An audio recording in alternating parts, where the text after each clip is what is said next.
Bonjour les amis et bienvenue dans cette nouvelle vidéo consacrée à l'Olympique lyonnais et évidemment là le débrief de la conférence de presse d'Anthony Lopez et de Fabio Grosso. On est évidemment très intéressés déjà pour savoir comment le coach allait, quel était son point de vue sur la situation, est-ce qu'il se sentait d'attaque pour ce week-end, et vous le voyez à l'écran. On voit déjà que son œil gauche est ouvert, donc il n'a pas de problème de vision, enfin en tout cas c'est ce qu'il semble. Évidemment il a un énorme bleu ici, avec la casquette on ne voit pas trop au-dessus de l'œil, mais surtout il a dit, et c'est pour ça que j'ai mis ça en titre, en début de semaine à l'extérieur je paraissais fatigué, diminué, mais à l'intérieur je suis un volcan. Donc malgré les vents pour le moins défavorables, Fabio Grosso reste ultra combatif, il ne va absolument rien lâcher.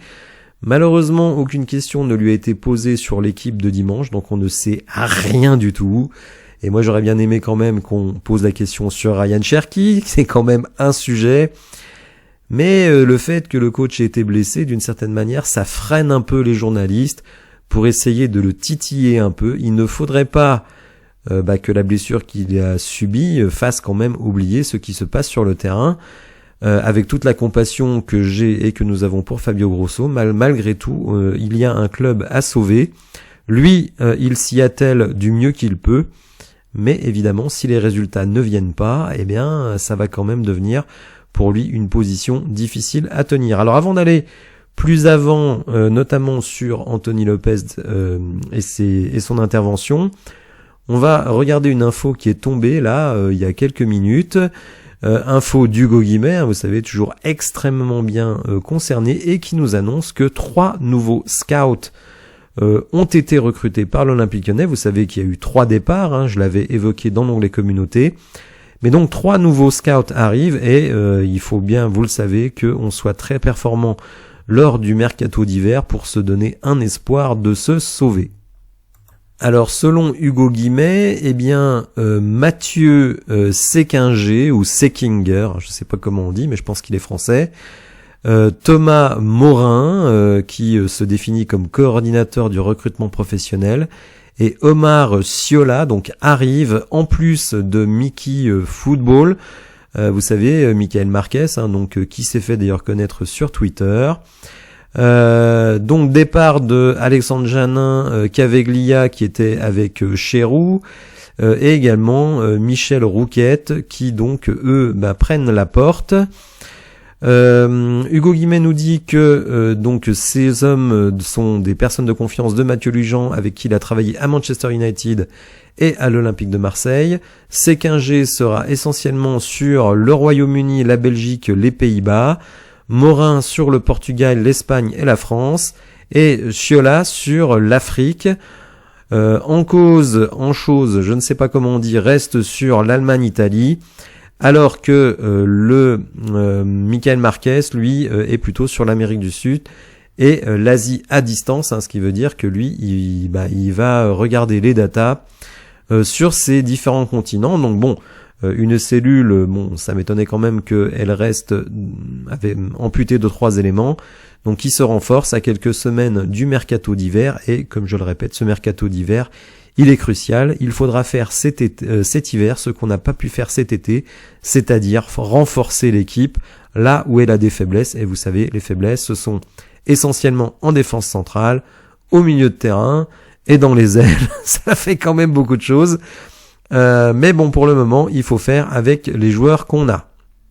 Alors, le premier à passer en conférence de presse, ça a été Anthony Lopez, notre gardien de but, qui lui, a été interrogé sur la tenue du match reporté face à Marseille, et qui n'a pas voulu se prononcer sur le lieu du match, sur la présence du public. Il dit, il y a des gens qui travaillent à cela, ce n'est pas à moi de le dire. Il dit aussi que, évidemment, les incidents, ont resserré les liens. Alors, c'est ce que nous, on pensait de l'extérieur. C'est confirmé par les joueurs. Maintenant, on attendra de voir ça sur le terrain. Il dit aussi que certains joueurs sont très très marqués, mais qu'en même temps, Ça a fédéré tout le monde derrière l'entraîneur. Il dit aussi, on va essayer de retranscrire tout cela en termes positifs sur le terrain à l'avenir. Interrogé sur la semaine de travail, il a dit que les adjoints faisaient très très bien le job et que de toute façon le coach n'était pas loin et qu'il restait, donc Fabio Grosso, très concerné et déterminé pour dimanche.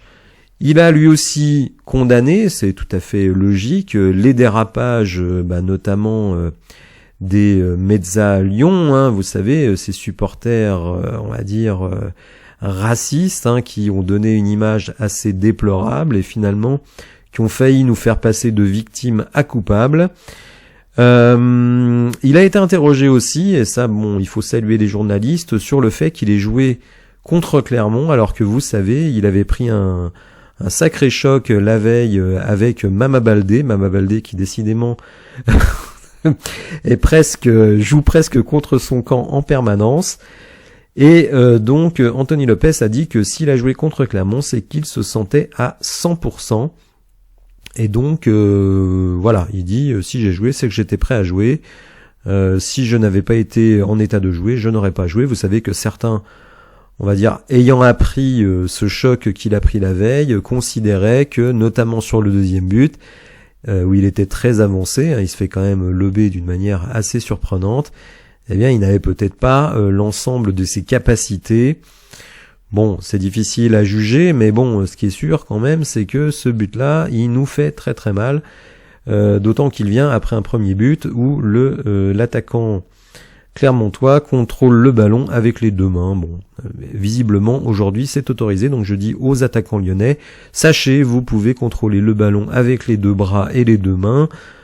Si vous marquez derrière, ça ne sera pas annulé, à moins que depuis la règle ait changé.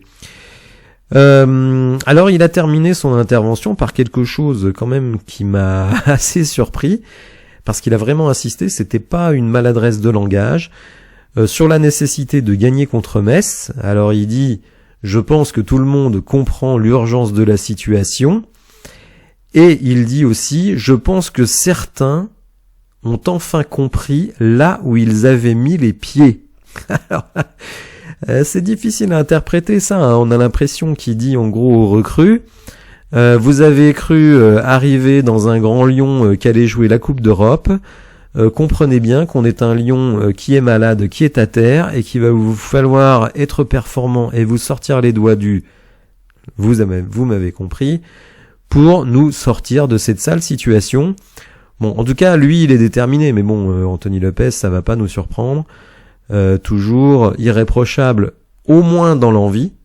Je sais qu'il est contesté par rapport à ses performances, par rapport à ses capacités. Moi-même, je suis assez critique sur son jeu au pied.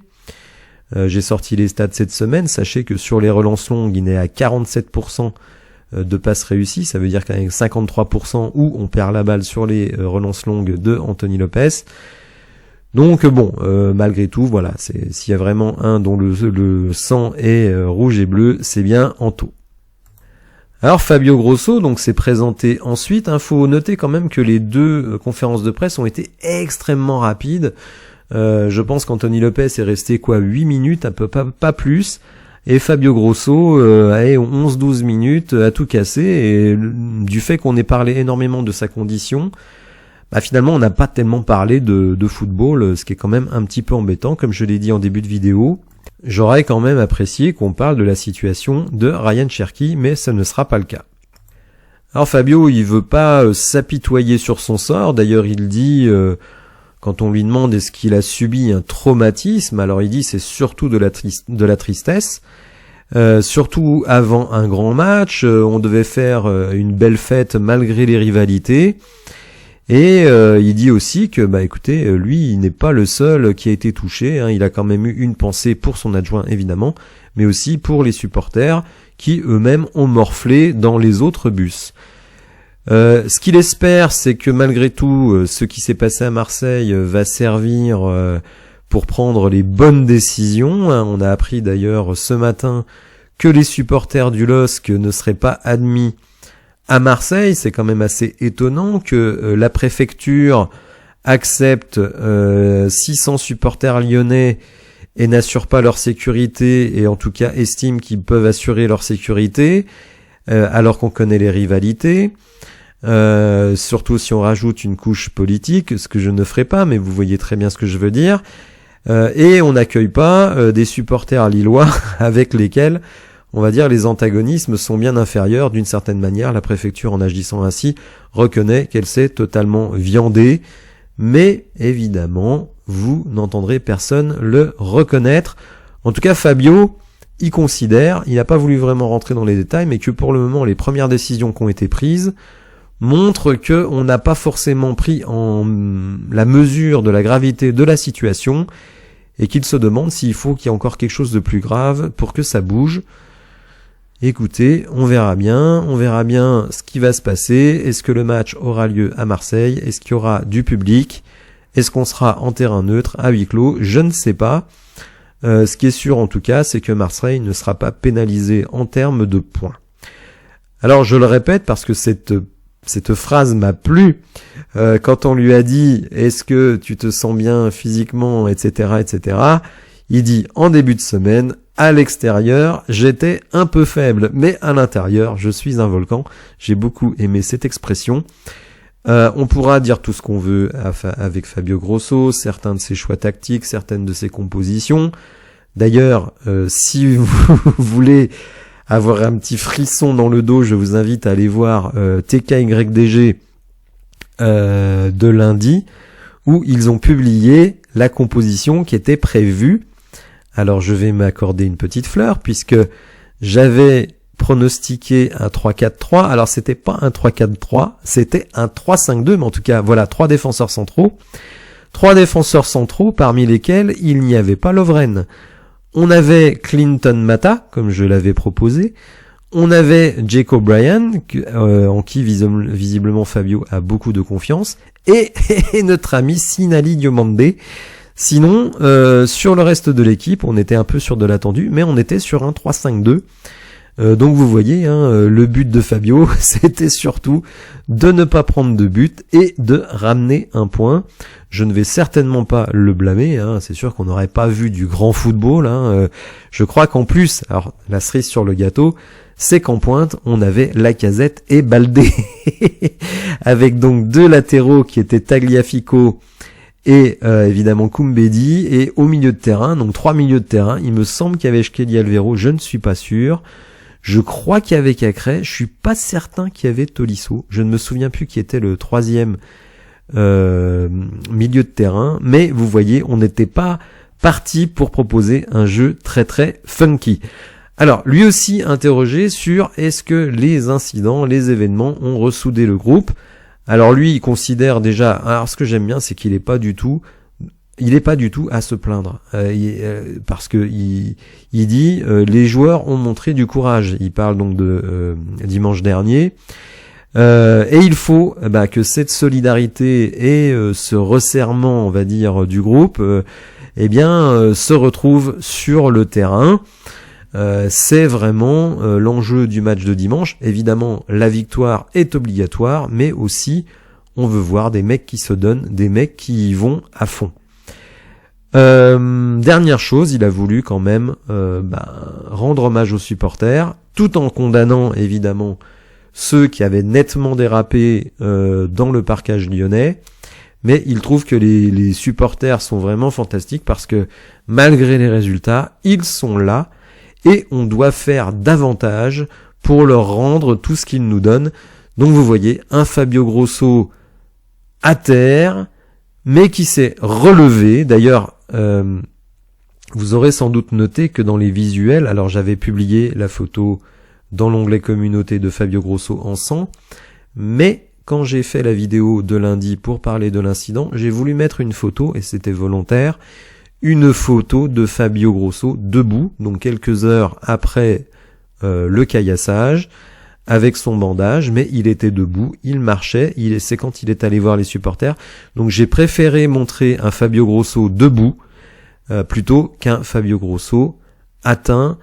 Lui d'ailleurs ne veut pas se présenter comme une victime, il est déterminé. Espérons les amis, espérons que il réussisse à transmettre cela aux joueurs, En tout cas, moi, je serai là à vous commenter le match, donc à partir de 12h45 dimanche. Donc je vous invite évidemment à venir. Vous allez voir que j'ai fait des efforts sur le visuel du live. Vous l'avez peut-être remarqué, j'ai changé de micro. J'ai eu des critiques sur le micro, mais j'ai changé le micro. J'espère que le nouveau vous satisfera. J'ai investi pas mal, hein, donc j'espère que le résultat est positif. Donc, encore une fois, merci à tous ceux qui me suivent, à tous ceux qui s'abonnent depuis quelques temps. Si vous avez apprécié la vidéo, n'hésitez pas à la liker, à vous abonner à la chaîne, et je vous dis à bientôt pour de nouvelles infos. Merci, au revoir.